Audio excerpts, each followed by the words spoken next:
Namaskar. Welcome to TTB Talk Show, To The Point. This program is presented by Aussizz Group, Aussizz Education and Migration Consultants. They are in Adelaide, Sydney, Melbourne, Perth and Brisbane. And this program is sponsored by Sage Home Loans Adelaide. Today we have very important discussions regarding study, career and PR pathways. हामीसित धेरै समस्याहरू हुन्छन् र yes सम्बन्धी हामीले सोध्न मन लाग्ने क्वेशन्सहरू पनि धेरै हुन्छन् र त्यही सबै क्वेशन्सहरू जुन एजुकेसन माइग्रेसन सम्बन्धी तपाईहरुको जिज्ञासाहरुको क्वेशन्सहरू तपाईहरुलाई लागेका क्वेशन्सहरू जुन हामीले आज लिएर आएका छौं to discuss with I will call education and migration specialist. He is none other than CEO of Aussizz Group Adelaide, Tejas Patel. Welcome to the talk show. Thank you. Thank you for coming. Thanks. And today, I want to start some questions regarding education and migration based questions, which can be really helpful for many students and who are looking for career in Australia. And I want to start how long you've been in this career and why did you choose this career? In migration? In migration, like an agent, like a migration and education agent. Right, okay. So I've been in the industry from 2012, 13. I came into the industry very weirdly because when I actually joined, previously I was working in retail and I was really not interested to continue working in retail. So then I told one of my friends who was in the industry that can I join you in marketing, because I was more interested in marketing. So I started doing bits and pieces in marketing, and then eventually I had to travel overseas because of my personal issues. And then I stayed overseas for a certain period of time. That's when I was looking after a lot of different marketing areas for migration and education, which created more interest in the industry. And then eventually in 2015, 2016, I did my migration agency, the course, the graduate diploma, just obviously to get the certification and to practice further, because before that I was not practicing, I was more into just marketing itself. But then I thought let's give it a shot, and few of our friends together we finished the course and then eventually entered into the industry as a registered migration agent, and here we are almost finishing 5 years now. Congratulations. Yeah, and thank you. Yeah, you have been doing really good job here.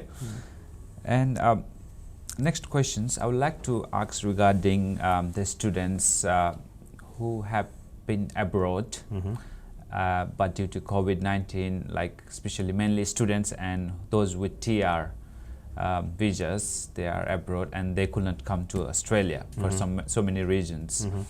And what do you think when they can come in, and if their visa is expiring soon, or if it's been expired already because they are abroad and they can't come in, what they can do?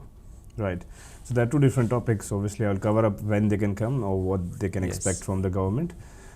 So far, with all these announcements or the roadmap out of COVID-19, we are expecting something next year, to be honest.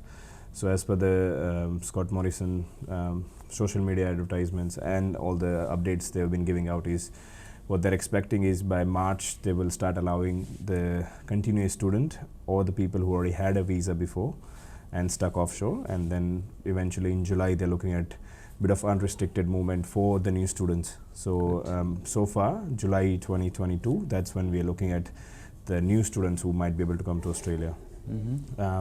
Second topic was obviously sorry, I forgot the second question. What was? So if their visa is expiring. Right. So in terms of the visa expiring, obviously a lot of students' visa would be expired while they're overseas, or the graduate visa would be expired while they're overseas. Honestly, they should not be doing any other visa applications right now because of the border restriction. They're not processing a lot of offshore applicants. So what they should be doing is once the border opens up or there is a good movement starts early next year, somewhere in June, July, they should be looking at applying for either another temporary visas like a student visa or visitor visa, The reason I said visitor visa is because when they were stuck offshore, they had the whole life here, right? They had their cars, they had their belongings here, a lot of things. Yeah, the house is still on their name, Yeah, and they have absolutely. locked the house and they've been abroad. Correct, yeah. So they can obviously, they'll have to come back to either even if they have to pack the things and go back their home permanently, they still have to come to Australia to collect those belongings. So eventually the first way of entry would be through visitor visa itself, that you want to, you know, unpack everything up and either move back or either continue your study. A lot of students whose studies are not finished, they can apply for the student visa extension to come back to Australia as well, because some of the practical courses like nursing or community, they have to do placements. If they're offshore, they cannot do placements. So in that cases, they'll have to apply for a student visa extension and then come back to Australia somewhere next year, if once the immigration allows them to finish that course and continues their life. So that means they can come in a like a visitor visa and come here, and they can reapply as a student visa, or go back to TR, like a temporary resident visa again. So in terms of the requirement, they're all different visas, but when we talk about coming to Australia on a temporary visa, they can explore that visitor visa option. Now from visitor visa to the student visa or the graduate visa, it's a different pathway. Obviously they'll have to meet the requirement for student visa or the graduate visa. So is it like a fresh new like documentation, or they have a little bit consideration through the immigration? So that's what I'm saying. So if they are stuck offshore while the half of the course is done and they finished with only certain subjects, then it's best for them to apply for a student visa from offshore itself rather than coming to Australia on a visitor visa. Okay. But if they are stuck offshore on a graduate visa, let's say 485, and the 485 is finished, they cannot come because the borders are closed. In that case, they should be exploring the visitor visa option to come to Australia, collect the belongings if they want to, and see what other options they have. But they have to assess the situation according to their current visa status. If they're currently studying, they should not apply for a visitor visa, but if they're stuck offshore on a temporary visa, then they should be exploring that option. Okay.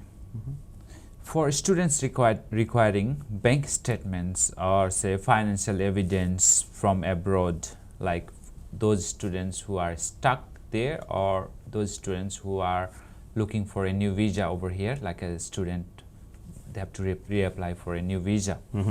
So is there anyone like a family or like a friends or somebody within the family circle can sponsor them here, like through their bank balance, or do they still need the property like back home to show their bank balance? Right. So in terms of the student visa, the first thing obviously they need to look at is the education provider.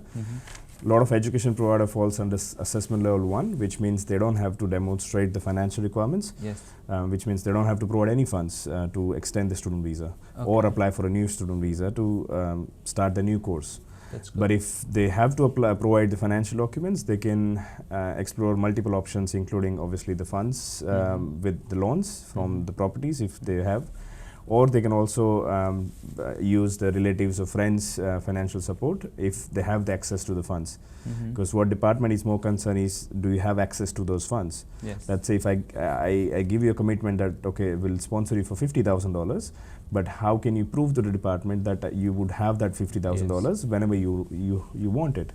So in that case, you can only do it if you do have a genuine access to the funds. So you can use your relatives, you can use your families.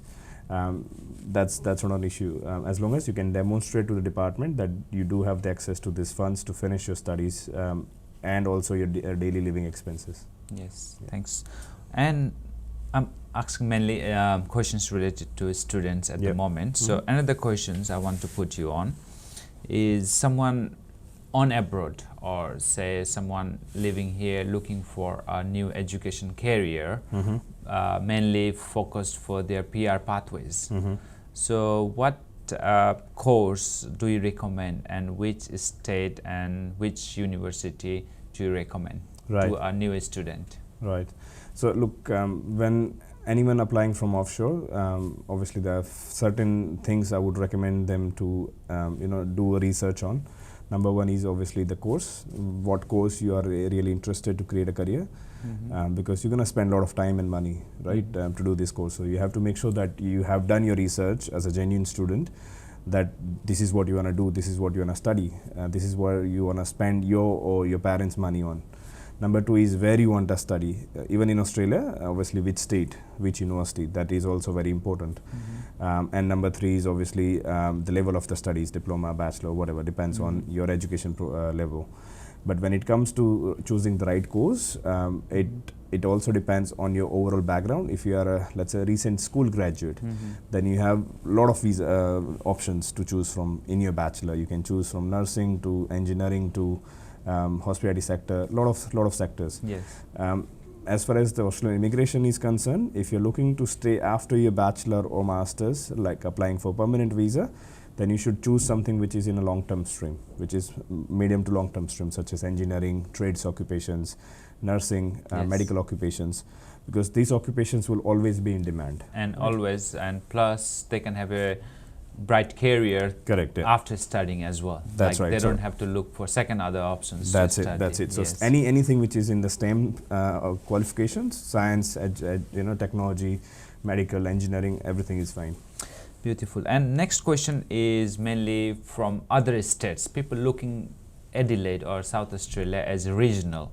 When they come here and they find out actually Adelaide is not a regional, they have to go outer regional to be a regional. Yep. So is it why?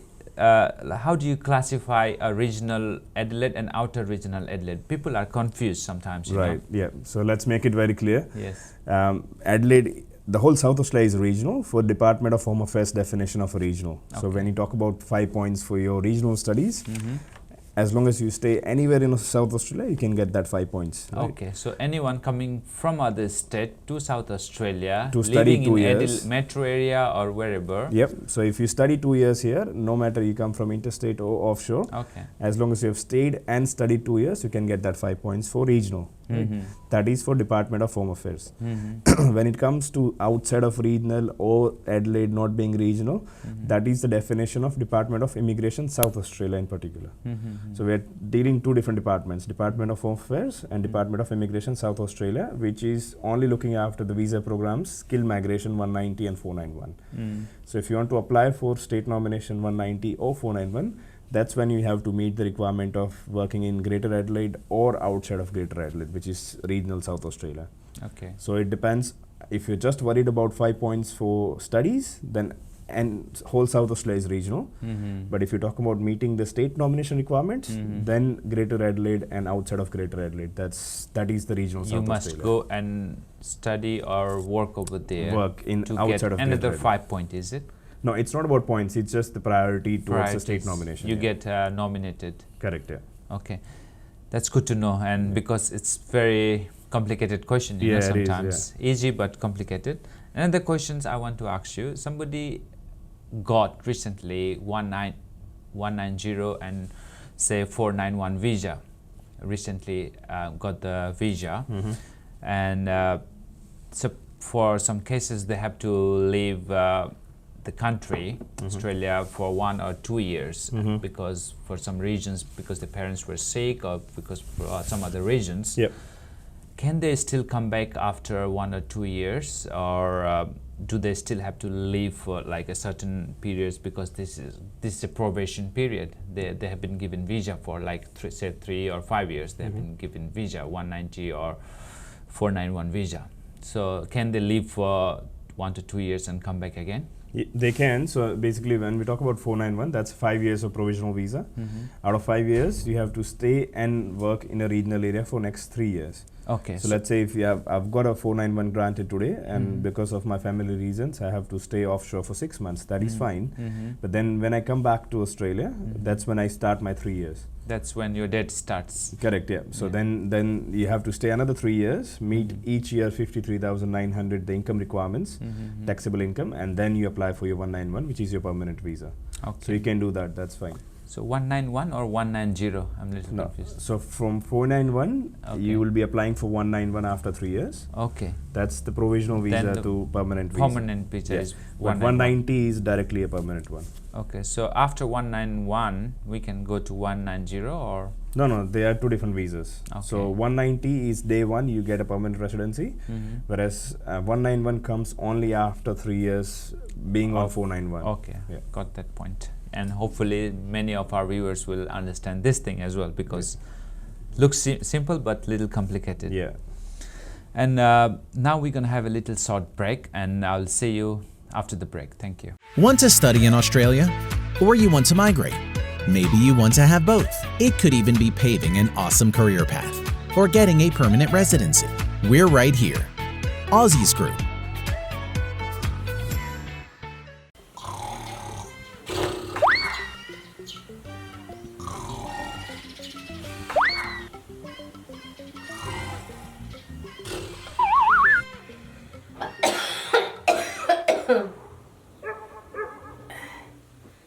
अहिलेसम्म सुत्या छैन किन नसुत्या अस्ट्रेलियामा छोरी ज्वाइँसँग कुरा गरेर आए नि त्यहाँ उनीहरूले घर किन्न लाए रे लोन लिनको लागि कुन बैंकबाट लिउँ भन बैंक धाउँदा धाउँदा हैरान भएछन् नि ल त्यति पनि थाहा रहन्छ ती अस्ट्रेलियामै सेज होम लोन भन्ने छ त ती सम्पर्क राख्ने नि सेज होम लोन हो त नि सेज होम लोन्सले 30 भन्दा बढी बैंक तथा लेन्डरहरूबाट कम्पेयर गरेर हाम्रो लागि उपयुक्त लोन कहाँबाट लिँदा राम्रो होला भन्ने कुरा पत्ता लगाइदिँदो रहेछ ए ढुक्कले छ त बुढा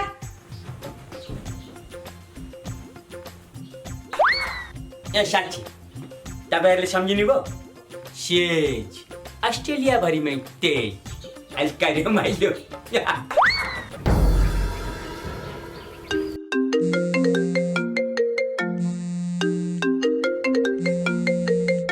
Namaskar, welcome back to The Point. Today we are discussing on the subject Study, Career and PR Pathways with Tejas Patel, CEO, Director of Aussizz Group, Adelaide. Welcome, Ed. Thank you. Welcome back. Now I want to ask you, which state I think we should go for 190 or 491 visa? Which state should we as a student should prefer to go? It's a very good question actually in terms of choosing the right state before you come to Australia or after coming to Australia. If you talk about state migration programs, definitely South Australia, because if you look at the amount of allocations for 190 and 491 visa program, it's quite massive, 2,600 for each visa, 190 and 491. Definitely New South Wales do have higher allocations as well, but when we compare New South Wales to South Australia, we are totally two different things, you know.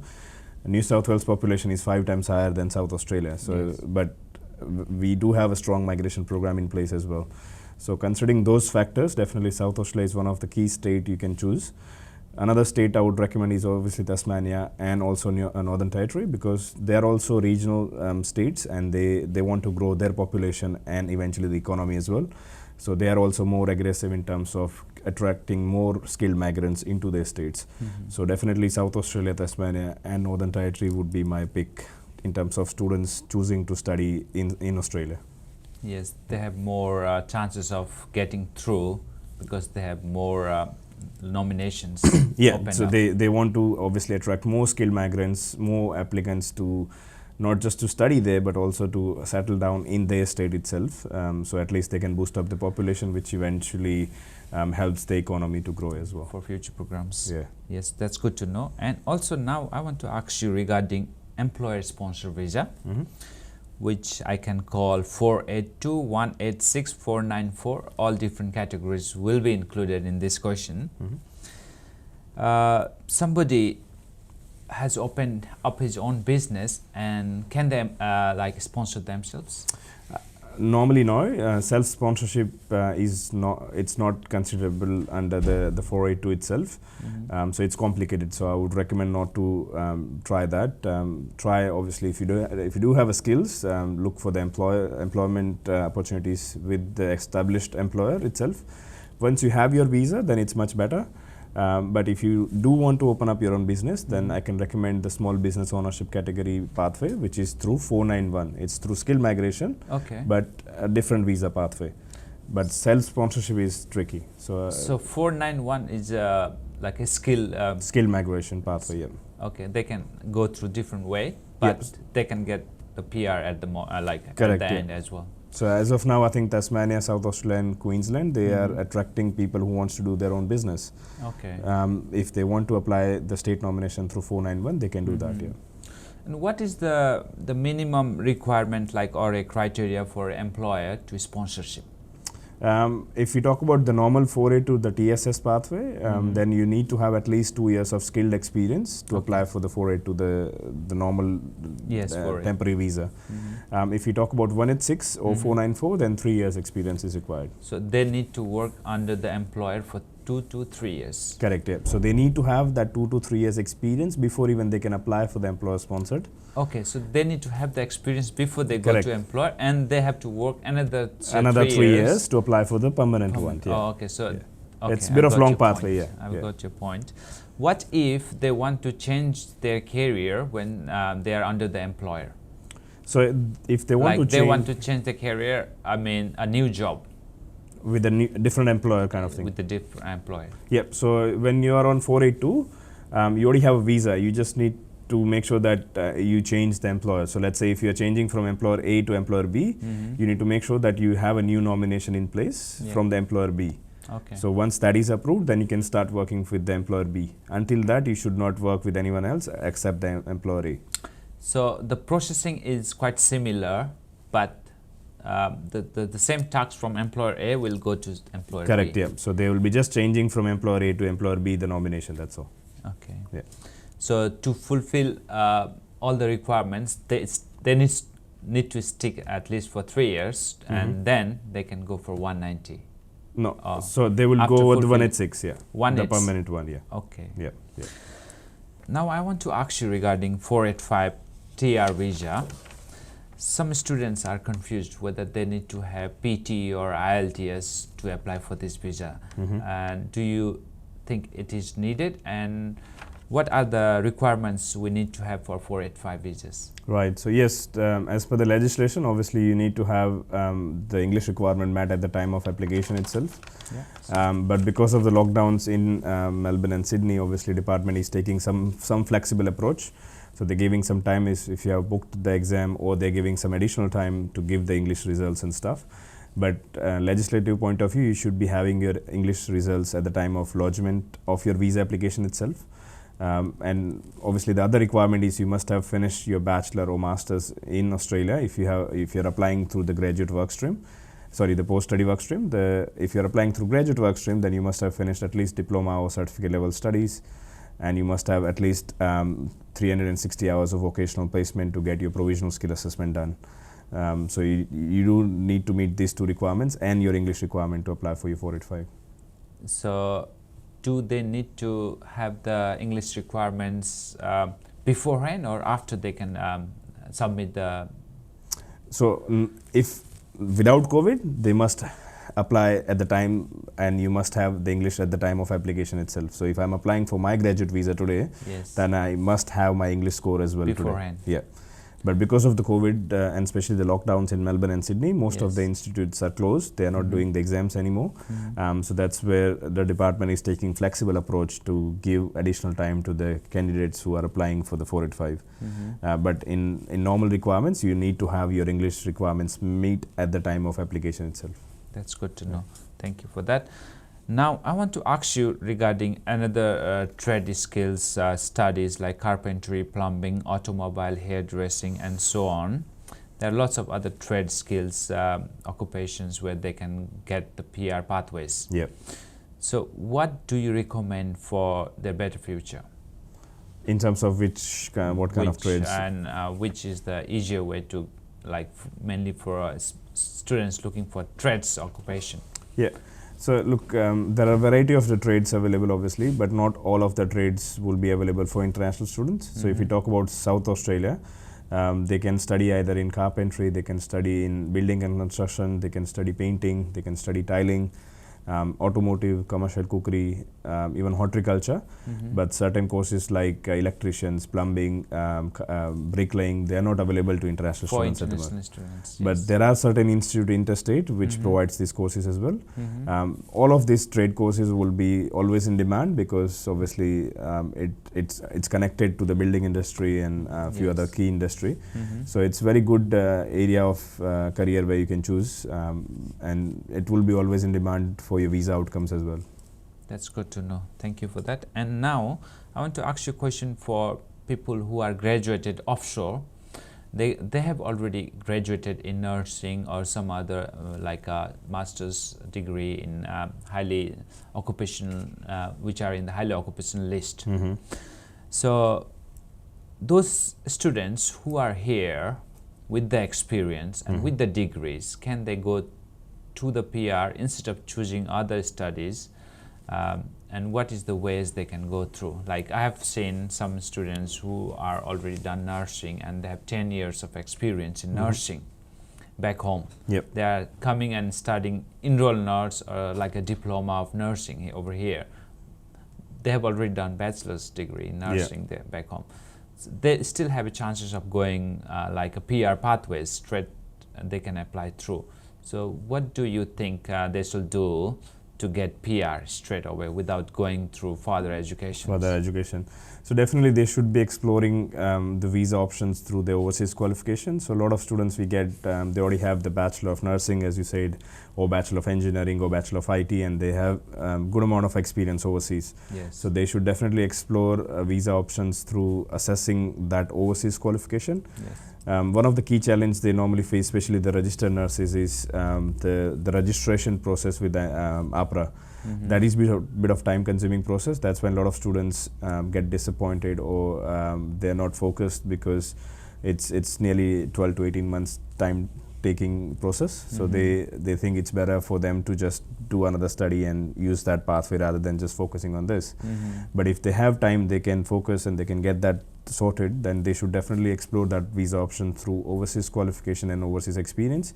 They can get that skill assessment done, and if they can find similar job here, let's say if you have done Bachelor of Engineering from Nepal, right, and you have got 3 to 5 years of experience, and if you can find only 6 months experience here somewhere, then you can apply for your 491. You don't really need to study something else. Yes, You know, that's so you right. can definitely explore that options. When you talk to anyone regarding your migration process, make sure you have understood all the options through your bachelor or overseas qualification and Australian qualification, because a lot of students I meet, they think, okay, because their qualification in Australia is not in the skill demand, they can't apply for PR. Yes. But some of the qualification they already completed offshore, they are already in demand. Let's say engineering qualification. Yes. So they can explore that pathway through engineering qualification or Engineering, offshore. IT, nursing, so many like highly skilled Absolutely.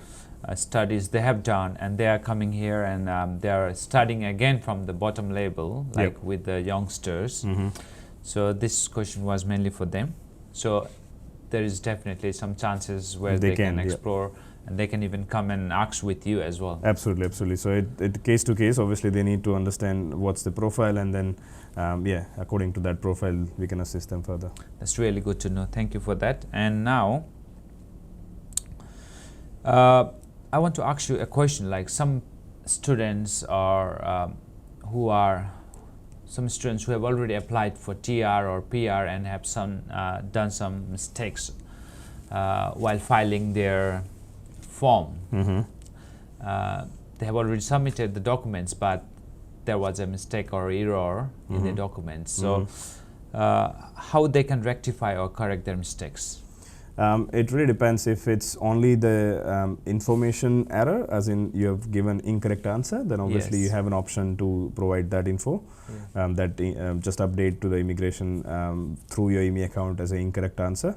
But if you have provided some wrong documents or anything in terms of, or some massive change of circumstances, like you got married or you got divorced or you changed the address or something, then you should be providing changes of circumstances as well with the form and the evidence as well. But you can normally do that through your online IME account itself. So it's always good to let immigration know of any changes or if the answer is changed? Absolutely. So any changes in your circumstances or addresses or contact details, you should definitely inform to the department within 14 days. Yes. So skill assessments is very important for applying PR. For mainly all the skill occupation list categories, related subjects. So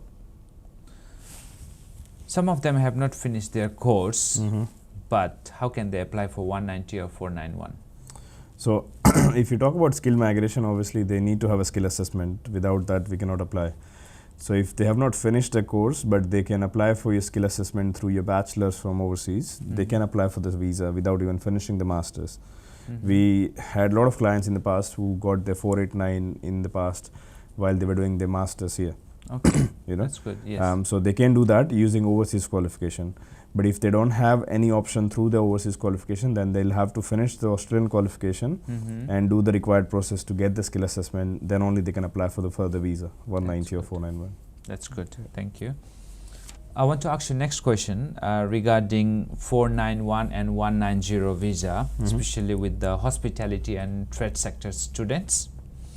Can they apply in Adelaide, or they have to go to regional to apply for 190 or 491 visa? They can. So it really depends on occupation to occupation. So when we talk about 491 or 190 from Mainly South for Australia, hospitality. Yeah. So it also depends on your occupation. So let's say if you talk about hospitality in particular, you have cook, chef, restaurant manager, hotel manager. But in that as well, you have different visa options like working in South Australia categories, graduate category as in South Australian graduate category, talent and innovation category. So if there is a chef is working in a very nice restaurant or a hotel, getting paid more than $80,000 a year and meeting all other requirements, then they can apply for 190, even working in South Australia, as in Adelaide, because he or she is getting paid over 80,000. So they will be meeting under one of the requirements specified by Immigration South Australia. But if you talk about just normal salary, people who earn 50,000. Yeah, so then they'll have to, if they want to explore 190 visa option, then they'll have to move to regional South Australia and explore visa options there. So they can't go 491 visa from here? Or? They can. So 491 would be available to most of the SA graduates. So if you have studied anything here, you can apply even being in Adelaide itself. Okay. You don't really need to move anywhere. So they can work under some employer and they can get a career and get a PR through they the can, 491 yep. visa. So they can work 1 year as a cook or chef, and then they can apply for 491. That's fine. Okay, that's good. Now, as you are working here for a long time in this industry, what advice or suggestion you want to give to students who are studying at the moment? One of the key advice, to be honest, I will give you, and I'm seeing that right now as well, is try to pick the right industry for you. Don't just choose that because someone else is doing it or your friends are doing it. You need to create a proper interest, and you need to make sure that you are choosing the industry where you want to see yourself working. And number two is, while you're studying, try to get a job in the similar industry. Obviously, paying the bills are very important, but creating a proper career in that industry itself is also very important. So try to get into the entry-level jobs. If you are studying, let's say, hospitality, try to get in through kitchen hand or cook or trainee chef or something like that. If you're working in an engineering company, studying engineering, then try to get into as a machine operator or CNC operator jobs. On the similar field. In the similar field. It doesn't matter, it's big or small. Correct, yeah. So that's how I think you can progress fast. I've seen a lot of students getting good jobs straight after graduation because they created that network, while they were studying. Yes. So that is one of the key advice I would give you. So the people, some students especially, they're expecting like a white collar job or some high skill jobs, and they're not going through the bottom line. Correct. And they at the end face hard challenges because they haven't known nothing. That's right. They don't know the people in the industry. References. Yes. So they have to get through. And what suggestions do you give to somebody who has already applied for PR or like 491 or 190? In what area? As in, like whoever in all different categories, what suggestion do you give to them? Someone who has applied for the visa, or someone who wants already done. Yeah. So look, in that area as well, a lot of people are disappointed with long-term wait as well in terms of processing time. I think it's just matter of time with COVID. They just need to hang on to it. As long as the visa is granted, then eventually you can move on with your career and future pathways and stuff. But if your visa is already lodged and you're meeting all the requirements, then there's nothing else to be worried about. You don't need to worry about your visa outcome or anything. You will be getting your visa soon. You just need to make sure that you keep creating industry connections. So as long as your visa is granted, you can look for jobs which is blocked right now because your visa issues. A lot of students don't get jobs because they are on temporary visas, but at least you are keeping connections alive. Then as soon as your visa is granted, then I can just say, hey Gokul, can you give me a job because I've got my PR granted. Yes. That time you might just say, okay, yeah, let's do this. So you just need to make sure that while your visa is under process, you are keeping your industry connections live. That's good to know, and it was really fruitful talk today we have with you today, and I really want to thank you. Thank you. From our behalf, and thank you so much for your time. Thank you.